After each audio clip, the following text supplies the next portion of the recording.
Magandang gabi mga kahuan, narito na ating ulat panahon ngayong araw sa Pilipinas. Update na muna tayo sa lagay ng ating panahon ngayong unang araw ng Abril taong 2024, araw ng Monday. Kung makikita natin sa ating satellite image, halos wala tayong nakikitang mga kaulapan o kakaunti. So, yung nakaka-apektong weather system, itong ridge ng high pressure area dito sa may eastern section ng northern at Central Luzon. Kapag ridge of high pressure area yung nakaka-apektong weather system, posible yung mas mababang pag-ulan sa areas na apektado nito. At kagaya nga ng nasabi natin kanina, halos walang kaulapan or kakaunti ang mga kaulapan.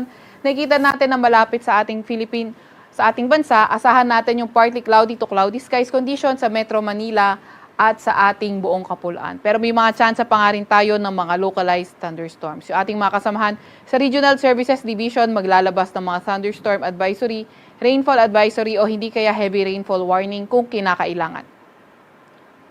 Para naman sa lagay ng panahon bukas sa Luzon, inaasahan nga natin dito sa may Cagayan, Isabela area, mas mababa yung mga tsansa ng mga pag-ulan. And then sa Metro Manila and the rest of Luzon, although partly cloudy to cloudy skies condition tayo, may mga tsansa pa nga rin tayo ng mga localized thunderstorms.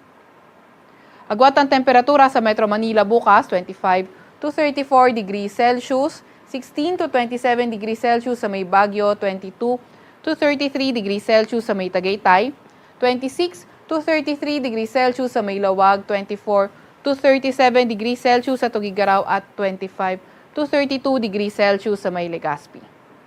Para naman sa Puerto Princesa, 25 to 34 degrees Celsius, gayon din naman sa may Kalayaan Islands.